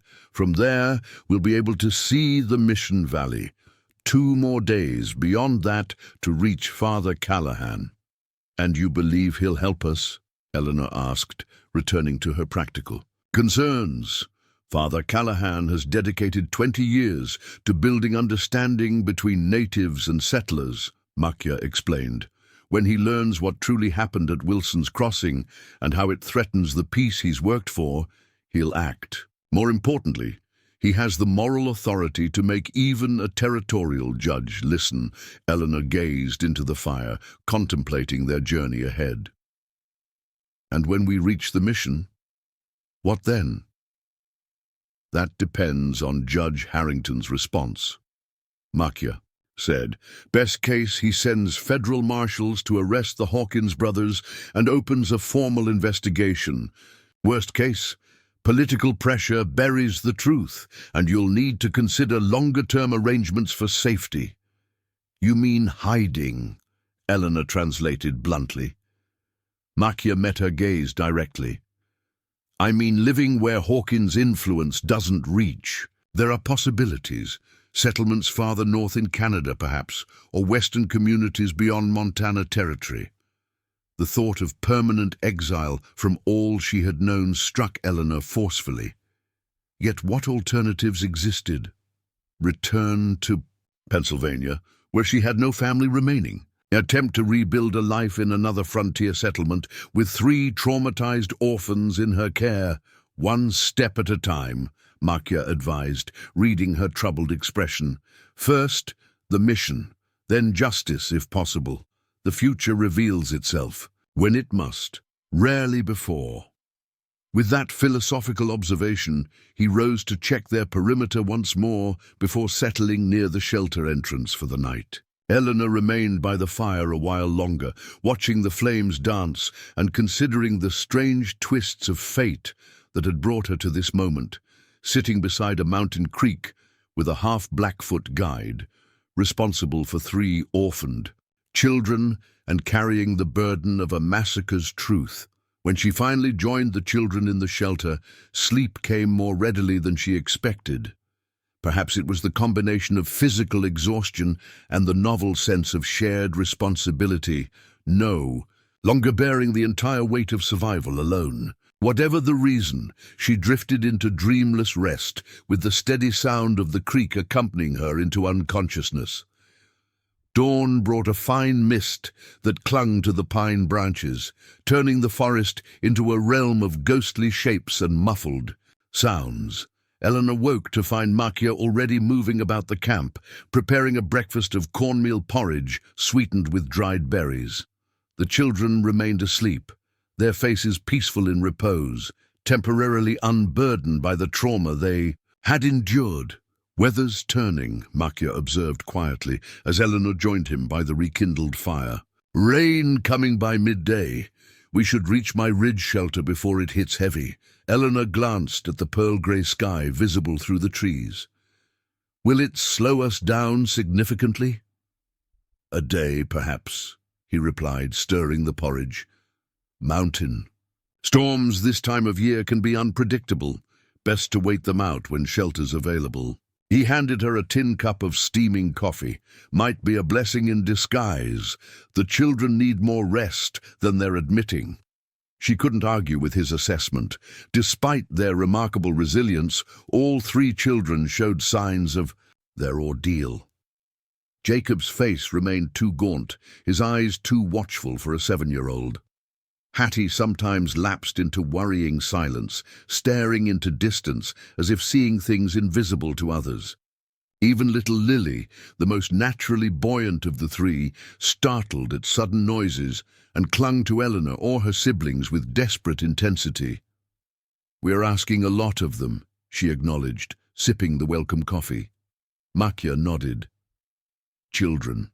adapt better than adults to hardship, but they still carry the weight. Your teacher's instinct serves you well.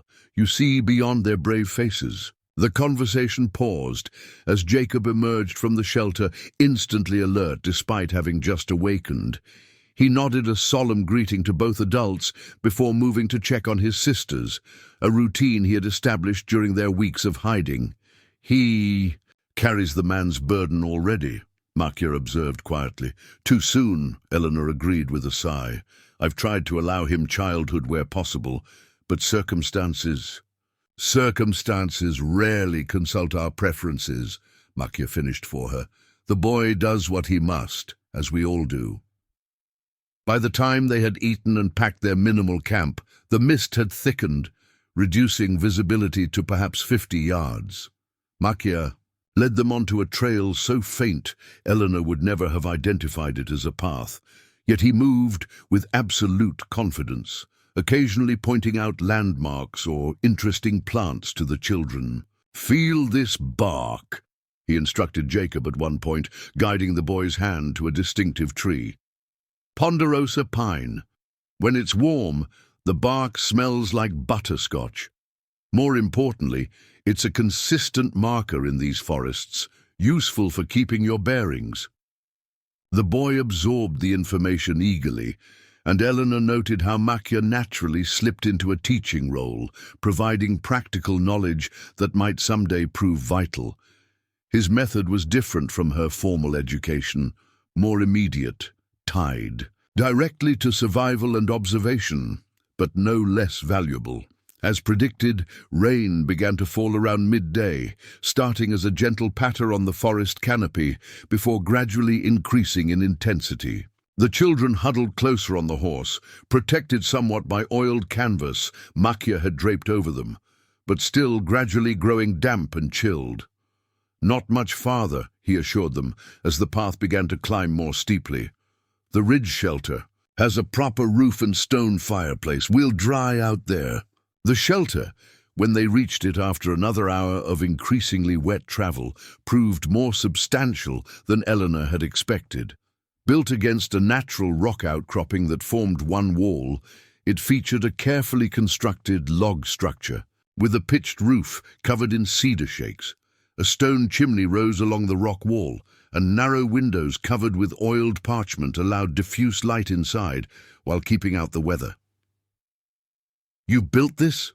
Eleanor asked as they hurried. "Inside, escaping the now driving rain." "Over several seasons," Macia confirmed, immediately setting about starting a fire in the stone hearth. "This ridge provides views in 3 directions, useful for both hunting and security." While Macia tended the fire and cared for the horses, in a small attached lean-to, Eleanor helped the children out of their wet outer clothing. The interior, though rustic, offered surprising comforts: a raised sleeping platform covered with furs, a small table with 2 log stools, shelves holding various supplies, and even a crude broom fashioned from bundled twigs. "It's like a real house," Hattie marveled, exploring the single room with curious eyes. "Mr. Burns must spend a lot of time here," Jacob observed, noting the well-maintained condition and thoughtful details. Once the fire was blazing steadily, filling the shelter. With welcome warmth, Macia retrieved a worn leather case from beneath the sleeping platform. From it, he extracted a brass spyglass which he extended to its full length. "Come," he said to Jacob, "while the rain pauses, I'll show you something." He led the boy to the eastern window, which Eleanor now realized was positioned to provide a strategic view down the mountainside. Adjusting the spyglass, he helped Jacob look through it, pointing toward a distant valley barely visible through breaks in the clouds. "The Mission Valley," Macia explained. "Too far to see buildings, but that dark line is the river that runs beside it. That's tomorrow's destination, or the day after, depending on the weather." The brief lull in the storm proved temporary. Within minutes, the rain returned with renewed fury, accompanied now by rumbling thunder that echoed through the mountains.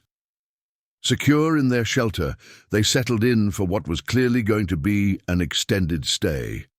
Makia proved a surprisingly considerate host, producing dried apples and a small quantity of sugar from his supplies, treats that delighted the children after weeks of near starvation. He even revealed a battered checkerboard with carved wooden pieces, which he taught Hattie and Jacob to play, while Eleanor helped Lily sort through a collection of polished river stones found in a small pouch.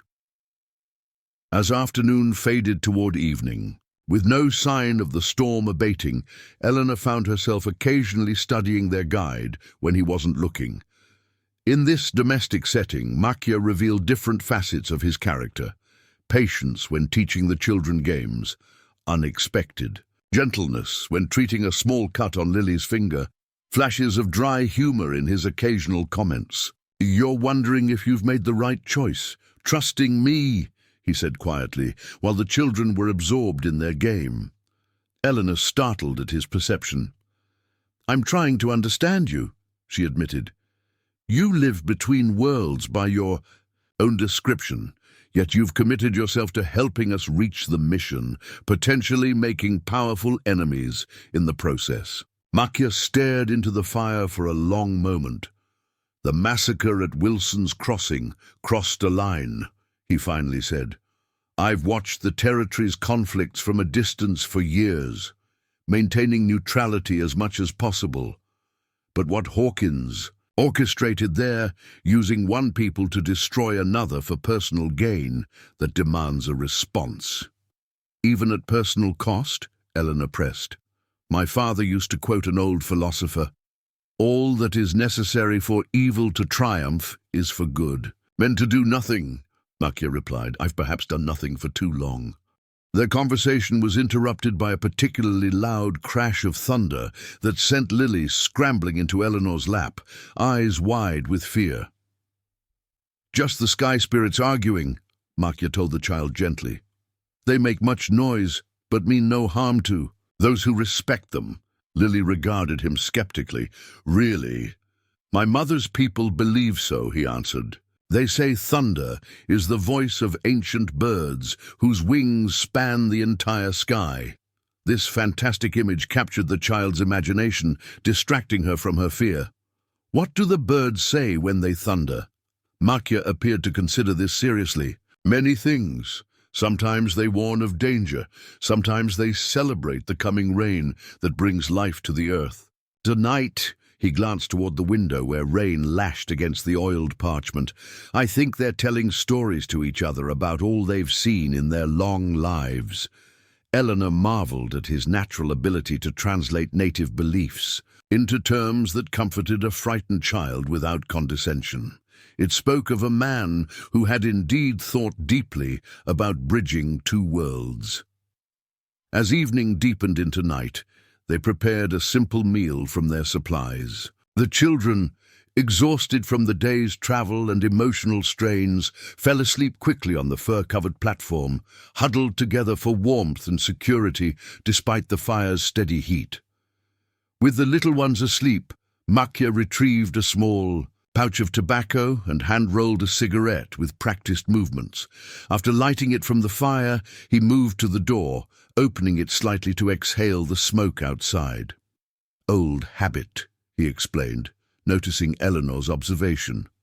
"My father smoked a pipe every evening while reading. Said it helped him think." "Did it?" A rare smile crossed Makia's face. "I doubt it, but some rituals provide comfort regardless of their practical value." The storm continued unabated, rain drumming on the cedar-shake roof and wind moaning through the surrounding pines. In the hearth, the fire popped and hissed as occasional drops found their way down the chimney. The combination created a strangely comforting symphony that emphasized the shelter's security. "May I ask you something personal?" Eleanor ventured, after a comfortable silence had stretched between them. Makia exhaled another stream of smoke through the partially opened door. "You may ask, I may choose not to answer." "Fair enough," she acknowledged. "You mentioned your father died when you were 17. What about your mother? Is she still with the Small Robes Band?" A shadow passed across his features. No, she returned to the spirit world 5 winters ago, a fever that swept through their winter camp. He closed the door, sealing out the storm once more. I was away, trapping in the northern ranges. By the time word reached me, she had been gone for a month. I'm sorry, Eleanor said softly. It seems we both know something about returning too late to say goodbye. Makia studied her with heightened interest. Your parents in Pennsylvania, the fever took them suddenly. My mother first, Eleanor confirmed. Then my father, 3 months later. The doctor called it influenza, but I sometimes wonder if grief played a role in his decline. She stared into the fire, memories surfacing that she usually kept carefully submerged. I was teaching at a school in Philadelphia. The telegram about my mother arrived too late for me to attend her funeral. For my father, I arrived the day after he passed. And then you came west, Makia observed. To your brother's settlement, Eleanor nodded. Thomas wrote that Wilson's Crossing needed a teacher, that it was a place where people were building something new, where the past didn't matter so much. A bitter smile touched her lips. He wasn't wrong about the latter, at least. The rhythm of the rain changed subtly, becoming less intense, though. Still steady, Makia extinguished his cigarette and moved to the eastern window, wiping condensation from the oiled parchment to peer outside. Storm center has passed, he reported. Still raining, but the worst is over. By morning, we should have clearing skies. Will we continue to the mission tomorrow, then? Eleanor asked. If the trails aren't too washed out, Makia confirmed. The route down from this ridge can be treacherous after heavy rain. We'll assess at first light. He returned to the fire, adding several logs to ensure it would burn through the night. As he worked, Eleanor noticed a leather-bound book partially visible beneath the sleeping platform where he had retrieved the spyglass earlier. Following her gaze, Makia reached down and pulled out the volume. My father's, he explained, handling the book with evident care. Shakespeare's collected works, one of the few possessions I've kept with me through all my travels. You mentioned he read Shakespeare, Eleanor recalled. Did he share that love with you? Every night in our cabin, before my mother's people took us in, Makia said, a distant look in his eyes. And later, whenever we visited trading posts where he worked. He opened the book carefully, revealing densely printed pages with occasional notations in the margins. He believed Shakespeare understood human nature better than any philosopher or preacher. Do you read it often? Eleanor asked, genuinely curious about this unexpected connection to literature in their wilderness setting. In winter months especially, Makia admitted, when snow limits hunting and trapping, the words connect me to him somehow.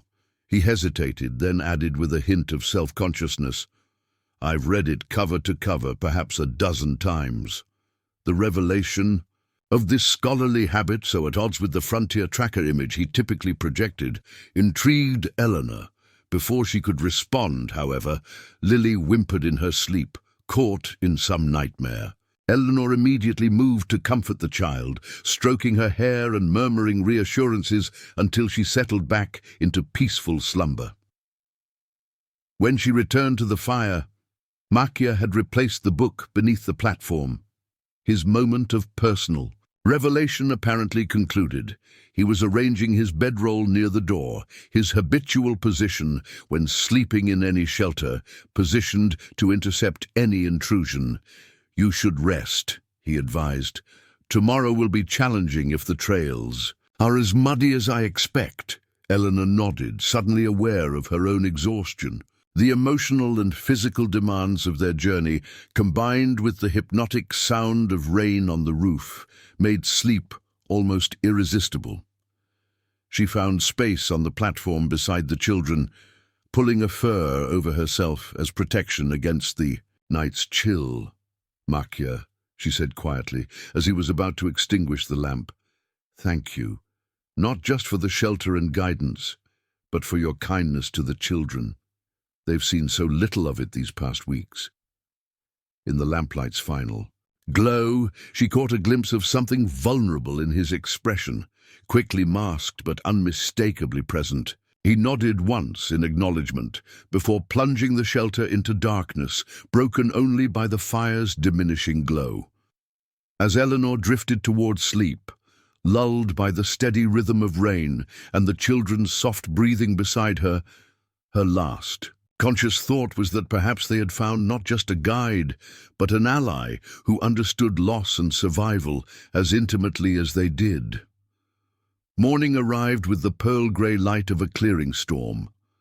Eleanor woke to the scent of coffee and the quiet sounds of Massacre moving about the shelter, already preparing for their departure. Outside, water dripped steadily from the pine branches, and occasional drops fell down the chimney to hiss in the freshly built fire. "The trails?" she asked, keeping her voice low to avoid waking the children who still slept soundly. "Wet, but passable," Massacre replied, handing her a steaming cup. "I've scouted the first mile down. We'll need to be careful on the steeper sections, but the horse can manage." Eleanor sipped the coffee gratefully. "How far to the mission from here?" "Normally a day's journey," he said, gathering supplies and packing them efficiently. "With the children and muddy conditions, perhaps a day and a half. We'll likely need to make one more camp before arriving." Jacob stirred first among the children, immediately alert as had become his habit. His younger sisters followed shortly after, Hattie helping little Lily arrange her buckskin clothing and smooth her tangled hair. Breakfast was simple but nourishing, the remaining cornmeal porridge, supplemented with dried meat. As they ate, Massacre outlined their journey ahead with a precision that reassured Eleanor. He had clearly traveled this route many times and anticipated every challenge they might face. "The most difficult section comes first," he explained, using a stick to draw a crude map in the hearth ashes. "A steep descent from this ridge to the valley floor. After that, we follow the valley southeast for about 10 miles before crossing a low pass into the Mission Basin." "Will we see any settlements along the way?" Jacob asked, studying the ash drawing intently. "No permanent ones," Massacre replied. "We may encounter hunting parties, either white trappers or Blackfoot. If we do, I'll do the talking. You stay close to Miss Mitchell and remain quiet." They departed as soon as the meal was finished, Massacre taking extra time to secure the children on the horse and check the pack horse's load. The world outside the shelter appeared transformed by the storm. Vegetation glistening with raindrops, mushrooms sprouting improbably from fallen logs, and the normally dusty trail turned to slick mud. As predicted, the descent from the ridge proved challenging. In several places, the trail had partially washed away, requiring careful navigation around newly formed gullies. Twice, Massacre had to lead the horse carrying the children through particularly treacherous sections, while Eleanor followed with the pack horse's lead rope gripped tightly. Despite these difficulties, they made steady progress. By midday, they had reached the valley floor, where a swift-flowing stream had swollen with rainwater, forcing them to spend nearly an hour finding a safe crossing. "The children are doing remarkably well," Eleanor observed as they paused to rest after the crossing. Hattie and Lily had begun identifying plants Massacre had taught them the previous day, turning their journey into a game of discovery, while Jacob maintained his vigilant observation of their surroundings. "Children adapt," Massacre replied. "Sometimes. Better than adults. They haven't yet learned to believe that the world should be a certain way, so they accept what is." He glanced at her with what might have been approval. "You've taught them well, not just books and figures, but how to face adversity." "I've mostly just tried to keep them alive," Eleanor said modestly. "That's the first lesson," Massacre acknowledged, with unexpected gravity. "But you've done more. You've preserved their spirit, their curiosity. Many survive physically but lose something essential inside." Their conversation ended as Jacob approached, pointing to tracks in the mud nearby. "Mr. Burns, are these elk?" Massacre examined the impressions. "Good eye. Yes, a small herd passed through during the storm, probably headed for higher grazing now. That the rain has stopped. He traced the outline of a print with his finger. See how the hoof splits here? That's distinctive to elk. Jacob absorbed this information eagerly, demonstrating once again his thirst for practical knowledge. Eleanor watched their interaction with a mixture of sadness and hope. Sadness that circumstances had forced the boy to grow up so quickly. Hope that Machia's teachings might help him navigate the challenging future that awaited him. They continued through the afternoon, making better time on the valley floor where the trail, though muddy, was relatively flat. The children took turns walking beside the horse to reduce its burden, though Lily, being the youngest, rode more than her siblings. As the day wore on, Eleanor noticed Machia becoming increasingly alert, frequently pausing to scan the surrounding terrain or listen to distant sounds. When they stopped briefly at a small stream to refill their water containers, she questioned him about his apparent concern. "We're approaching the border between traditional blood and small robes territories," he explained quietly. "While my mother's people would welcome us, the blood band allied with Hawkins might still be in this region despite their planned move to summer hunting grounds." "Are we in danger?" she asked, instinctively glancing toward the children. "Not immediate danger," Machia clarified, "but caution is warranted.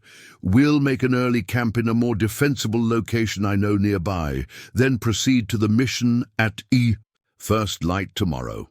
The defensible location proved to be a small clearing surrounded by dense underbrush, with a rock outcropping at its rear that provided both shelter and a vantage point. Unlike their previous camps with comfortable amenities, this one was selected purely for security. "No fire tonight," Machia instructed as they unloaded the horses. "Cold food only, and minimal movement once dark falls." Eleanor helped the children settle onto blankets spread beneath the rock overhang, distributing jerky and dried fruit for their evening meal. Though disappointed by the lack of hot food, none complained, seeming to sense the seriousness of their situation. As dusk approached, Machia motioned for Eleanor to join him on the rock outcropping, which provided a sweeping view of the valley they had traversed. In the fading light, he pointed to a distant smudge on the horizon. "Smoke," he said simply. "Too much for a single campfire, too deliberate for a forest burn." Eleanor squinted toward the barely visible sign. "A camp? Blackfoot?" "Most likely," Machia confirmed. "The pattern and location suggest a blood band temporary camp. They're moving, as the warrior with Hawkins mentioned, but they haven't yet left this territory." "How far?" "Perhaps 8 miles back along our route," he estimated. "No immediate threat if they maintain their current position, but it confirms we should reach the mission as quickly as possible tomorrow." They descended from the outcropping as full darkness settled over the forest. The night remained clear after the storm, with stars emerging in brilliant profusion above the trees. Under different circumstances, it might have been beautiful, but tension had settled over their small group, muting any appreciation of natural wonders. Machia established a watch rotation, insisting that they maintain vigilance throughout the night. "I'll take the first and third watches," he told Eleanor. "You rest now and take the middle hours." Despite his instructions, sleep proved elusive for Eleanor. Every snapping twig or rustling leaf in the darkness jolted her to alertness. The children, exhausted from the day's journey, slept soundly, but she found herself staring into the darkness, imagining threats lurking just beyond her vision. When Machia finally woke her for her watch, the forest had fallen into the deep stillness of midnight. He provided quiet instructions, indicating specific areas to monitor most carefully before settling nearby. Not sleeping, she noticed, but resting in a state of semi-alertness that allowed for quick response if needed. Her watch passed without incident, the forest remaining peaceful around their small camp. Overhead, stars wheeled slowly across the sky, marking the passage of hours. When she finally woke Machia for the final watch, A faint lightening on the eastern horizon suggested dawn was not far off. "Anything?" he asked simply. "Nothing unusual," she reported. "Only forest creatures and the wind." Makia nodded. "We'll leave at first light.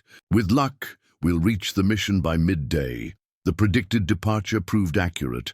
As soon as there was sufficient light to travel safely, they broke camp, loaded the horses, and resumed their journey. The children, sensing the urgency, maintained unusual silence, even Lily refraining from her typical morning chatter. Their route now led them toward a low saddle between two forested hills, the pass Makia had mentioned that would take them into the mission basin. The trail narrowed as they ascended, forcing them to proceed in single file through increasingly dense forest. At the highest point of the pass, Makia suddenly raised his hand, signaling an immediate halt. Eleanor guided the children's horse to a stop, her heart rate accelerating at the tension visible in their guide's posture. "What is it?" she whispered. "Someone's been through here recently," he replied quietly, kneeling to examine the trail. "Many someones with horses within the past few hours." Before Eleanor could respond, a bird call sounded from the trees ahead, too rhythmic to be natural. Makia straightened slowly, his hand moving to the rifle slung across his back, but he didn't withdraw the weapon. Instead, he responded with a similar call, slightly different in pattern. After a moment of tense silence, a figure emerged from the trees 50 yards ahead, a Blackfoot warrior wearing a distinctive medicine bundle that identified him as a member of the Small Robes Band. Makia spoke several sentences in the Blackfoot language, gesturing occasionally toward Eleanor and the children. The warrior listened impassively before responding with what appeared to be a question. Their exchange continued for several minutes while Eleanor maintained a calm exterior for the children's benefit, despite her internal anxiety. Finally, Makia turned back to them. "This is Swift Hawk, my mother's cousin's son. He says a blood war party has been raiding settlements near the mission. Father Callahan sent riders to warn neighboring homesteads, and the Small Robes Band has sent warriors to help defend the mission itself." "Is it safe to continue?" Eleanor asked, glancing at the children who watched the exchange with wide eyes. "Safer than turning back," Makia replied grimly. "The blood party we spotted last night is behind us, and Swifthawk says another group was seen to the north. Our best option remains the mission, where at least some defenses have been prepared." After another brief exchange with Swifthawk, Makia explained that the warrior would accompany them to the mission, providing additional security for their journey. With this new escort, they continued through the pass and began their descent toward the mission basin. As they emerged from the forest onto a grassy slope, Eleanor caught her first glimpse of St. Xavier Mission, a collection of log buildings surrounding a modest chapel with a small cross atop its roof. The settlement occupied a picturesque valley with a river winding along its western edge and fields stretching to the south. Under normal circumstances, it would have appeared peaceful and welcoming. Today, however, the mission displayed clear signs of preparation for conflict. Men with rifles patrolled a hastily constructed perimeter of wagons and logs. Women could be seen moving between buildings with purposeful strides, clearly engaged in emergency preparations. Near the chapel, a group of Small Robes warriors had established a temporary camp, their horses tethered nearby for quick access. "We've arrived at an unfortunate moment," Makia observed as they paused to survey the scene. "The conflict we hoped to report has already spread to this refuge. What happens now?" Eldona asked, instinctively drawing closer to the children's horse.